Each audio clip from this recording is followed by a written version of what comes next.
Marketing isn't the strategy and why that matters. A senior executive recently suggested to me that disciplines of strategy and marketing should be merged. There's no need any longer for them to be separate, he proposed. I took note. This was, after all, a senior management of a major client.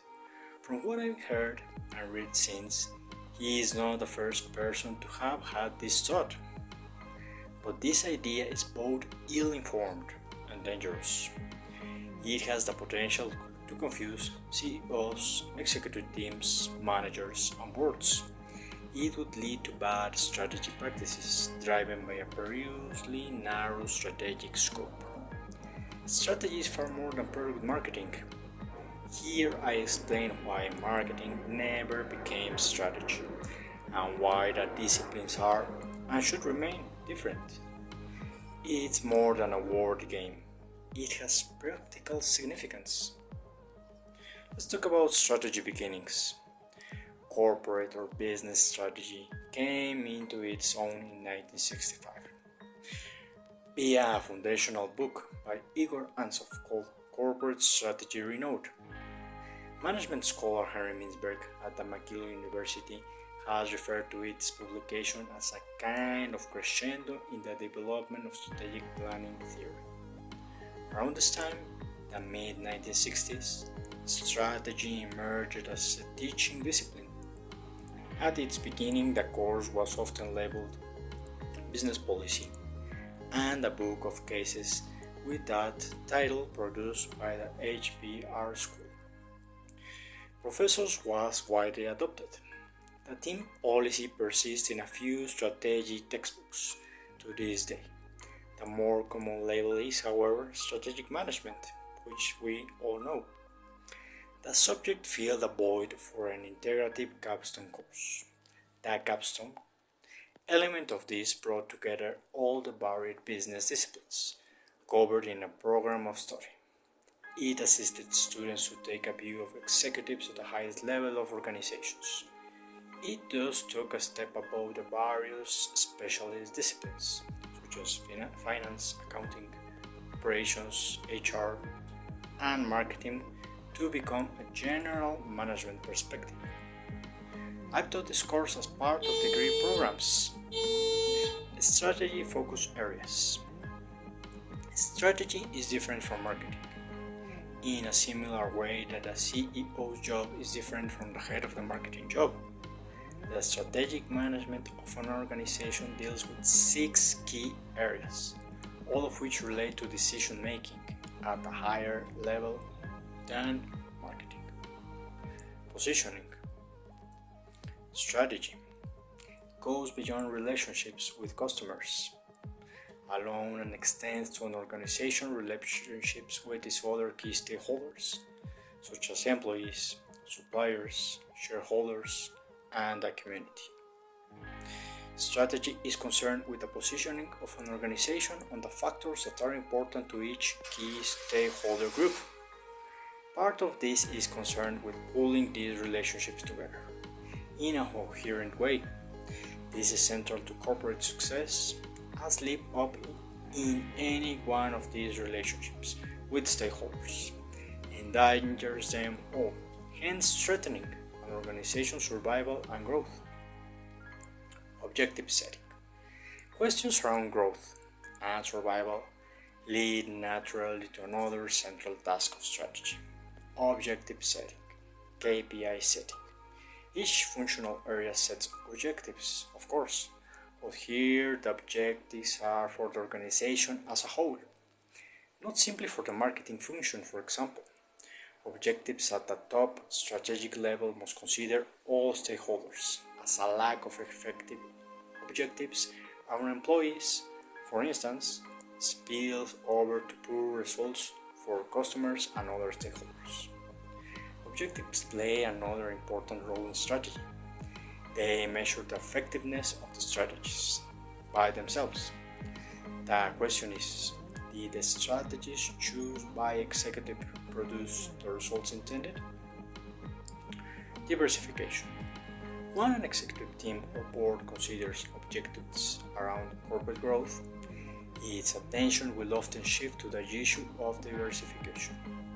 This is not simply of brands, that's marketing, but of the corporation itself. CEOs, boards, and executive teams often struggle with how diversified the organization should be.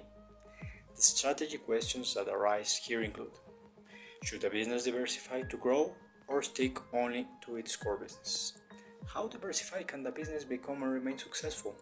How risky it is for a company to remain narrowly focused? These are questions that are clearly outside the scope of marketing. Mergers and acquisitions. Growth can also come by way of mergers and acquisitions. Also, part of strategy's purview are clearly beyond the remit of marketing and the marketing function.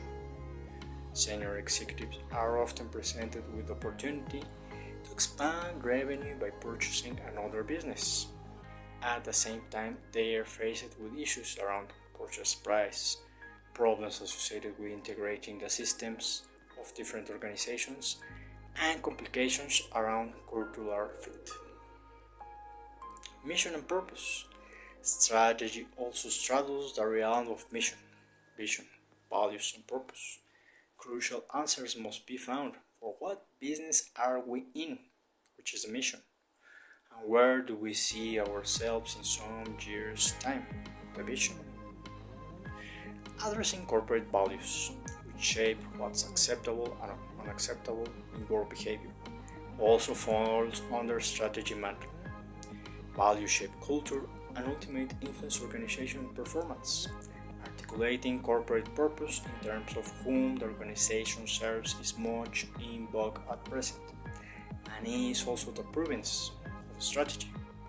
Providing a satisfactory resolution to this issue gives direction to an organization's staff and assists in employee motivation, which is crucial for this stakeholder. Execution. Finally, strategy has to grasp execution. The strategies that an executive team adopts at the corporate level must be driven through an organization via a planned program of action, maintaining the broader strategy view. Before you or your fellow executives throw your hands up and exclaim, "Strategy is just marketing," let me suggest that you pause and consider the lines of demarcation I've outlined in here. Zero on these two fundamental points. Strategy is concerned with all key stakeholders, relationships including customers, employees, suppliers, shareholders, and the community as a whole, which Henry Mintzberg called communityship. Whoever influences the success of an organization or business unit, the congruence between these relationships is fundamental to strategy working, as it should, in a virtuous circle to produce corporate success. Marketing is concerned with the customer relationship in detail. That techniques and activities to do with branding, conducting market research, designing advertising, copy, engaging with social media, website design, and so on are the bread and butter of marketing specialists. These distinctions are important to your management practice and to your business success. Keeping them in mind will make you both a better strategist and a more effective marketer. This was Victor Marromo, your strategic planning and performance management coach. I hope you find this topic interesting. Remember, strategic planning, performance management is not marketing. They are two worlds apart. They are intertwined, and we as managers need to intertwine and weave these issues, but they are different. So, thank you. See you in our next video newsletter. See you pretty soon. Goodbye.